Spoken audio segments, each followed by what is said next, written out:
ओम भूर्भुवः स्वः तत्सवितुर्वरेण्यं भर्गो देवस्य धीमहि धियो यो नः प्रचोदयात्। ओम ऐं ह्रीं क्लीं चामुंडा बिच्चे। मित्रों, मैं रामोद पांडे शास्त्री आज कुमारी वैष्णवी चैनल से आप लोगों के समक्ष श्रीमद् देवी भागवत महापुराण पंचम स्कंद का त्रयोदश अध्याय प्रस्तुत करने जा रहा हूँ। प्रस्तुत अध्याय में बाष्कल और दुर्मुख का रणभूमि में आना, देवी से उनका वार्तालाप और देवी से युद्ध करना, देवी द्वारा इन दोनों का वध करना प्रस्तुत है।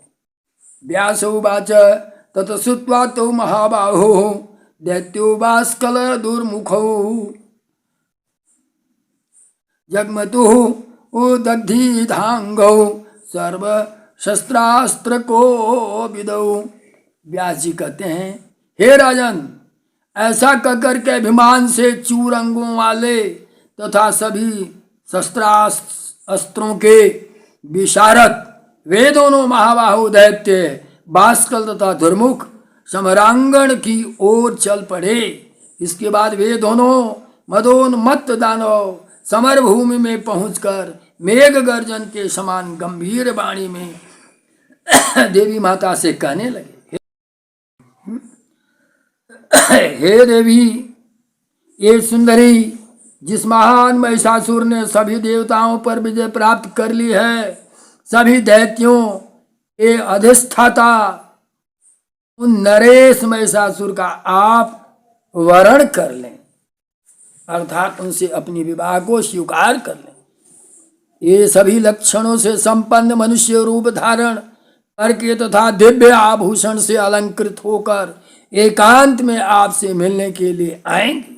हे सुंदर मुस्कान वाली देवी, आपको तीनों लोकों का वैभव निश्चय ही प्राप्त हो जाएगा। अतः हे कांते, उन महिषासुर के प्रति आप अपने मन में परम प्रेम भाव रखिए।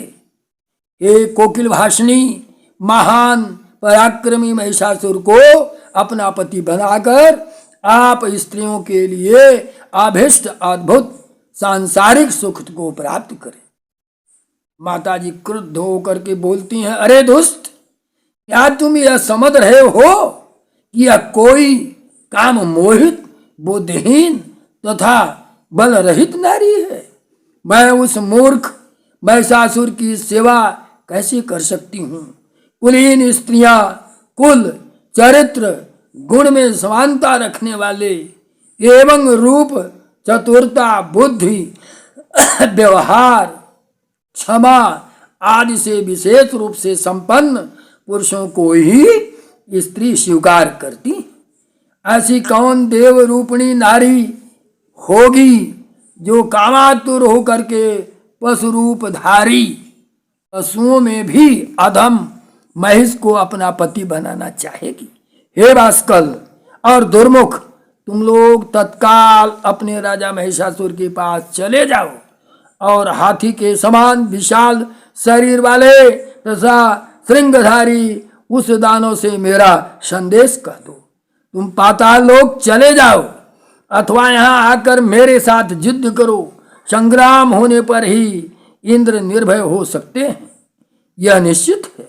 मैं तुम्हारा वध करके ही जाऊंगी, बिना तुम्हें मारे नहीं जा सकती। महामूर्ख, यह समझकर अब तुम जो चाहते हो वैसा करो।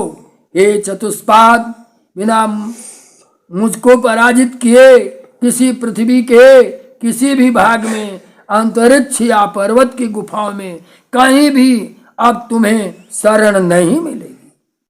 देवी के ऐसा कहने पर क्रोध में तमतमाते हुए क्रोध नेत्रों से ये दोनों दैत्य धनुष बाण लेकर युद्ध करने के लिए उद्यत हो गए। हे भगवती जगदम्बा, इधर माता भगवती जगदम्बा भी गंभीर गर्जना करके निर्भीक भाव से विराजमान थी। वे कुरुनंदन, हे दोनों दैत्य घनघोर बाण वृष्टि करने लगे। भगवती जगदम्बा भी देवताओं की कार्य सिद्धि के निमित्त अत्यंत मधुर नाद करती हुई उन दोनों दानों पर बाण समूह बरसाने लगी। उन दोनों से बाष्कल शीघ्रता पूर्वक समर भूमि में देवी के सामने आ गया। उस समय दुर्मुख केवल दर्शक बन करके देवी की ओर मुख करके खड़ा रहा। अब भगवती तथा भास्कर के बीच बाणों, तलवारों तथा परिध के प्रहार से भीषण युद्ध होने लगा, जो उत्साहहीन चित्त वाले लोगों के लिए भयदायक था।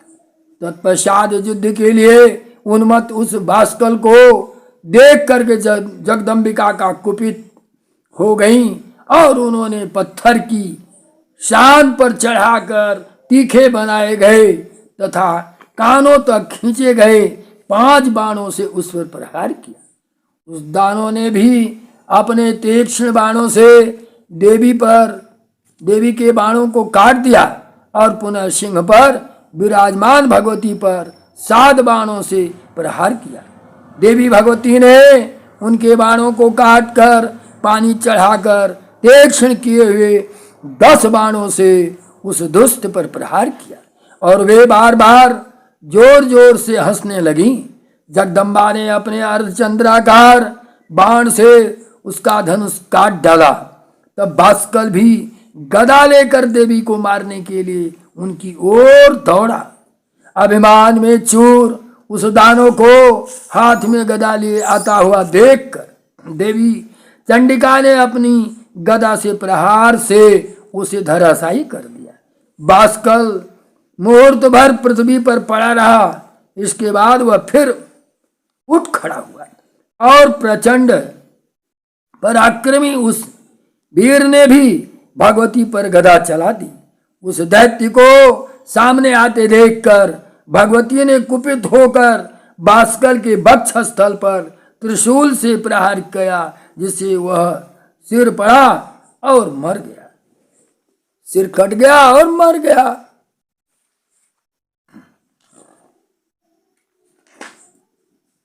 वे सभी लक्षणों से संपन्न मनुष्य रूप धारण करके तब दिव्य आभूषण से अलंकृत हो करके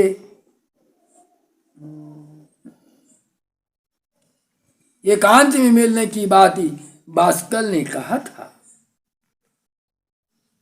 भास्कर के गिरते ही उस दुरात्मा की सेना भाग गई और आकाश मंडल में विद्यमान देवता बड़े ही प्रसन्न हुए, भगवती की जय जयकार करने लगे।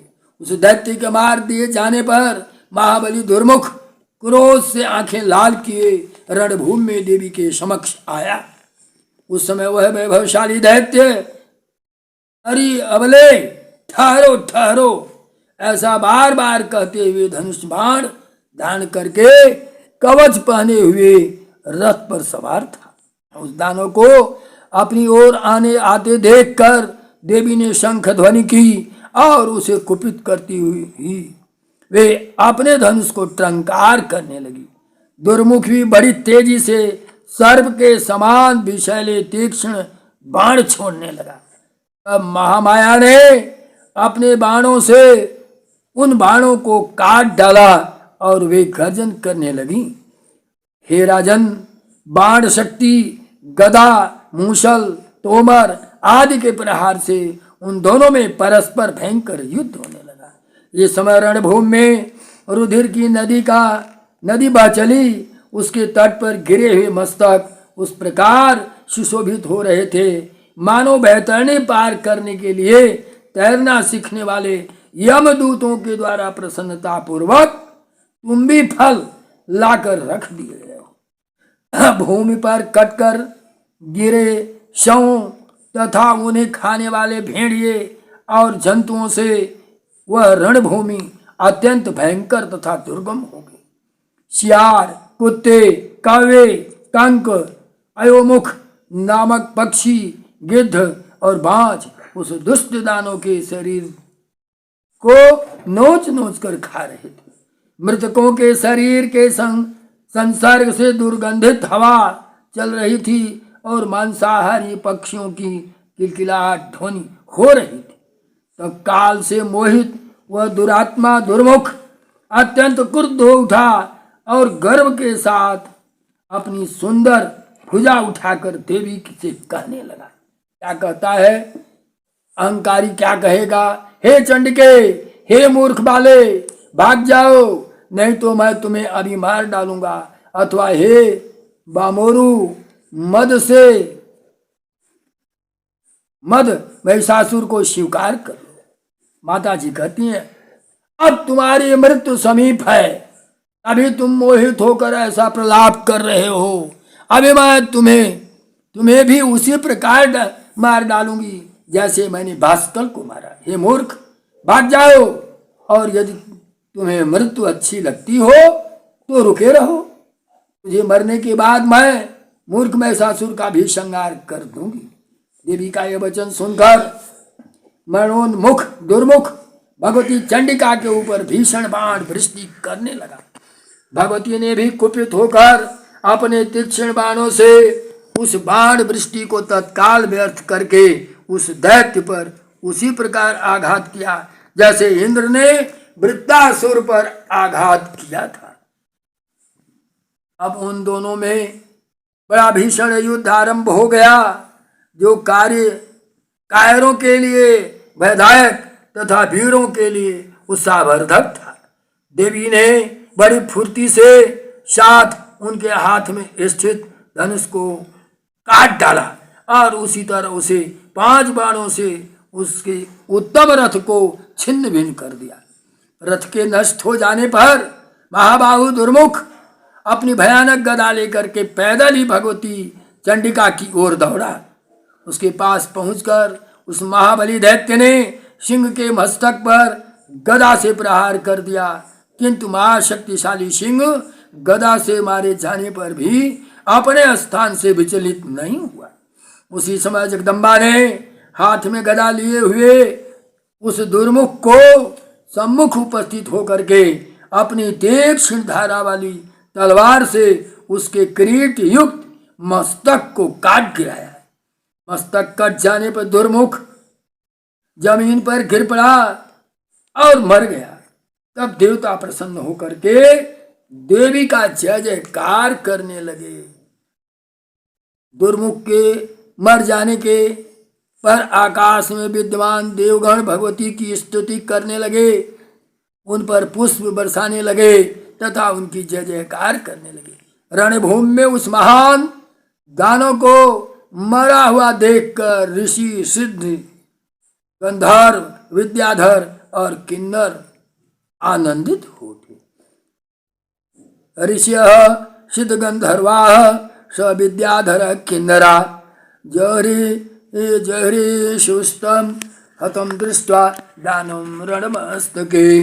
श्रीमद्देवी भागवते महापुराणे अष्टादशसहस्रस्यां संहितायां पंचम स्कंधे महिष सेनाधिप वास्कल दुर्मुख निपातन वर्णन नाम 13 जय माँ जगदम्बे। देवी भागवत महापुराण की जय। माँ जगदम्बा की जय। सब संतन की जय।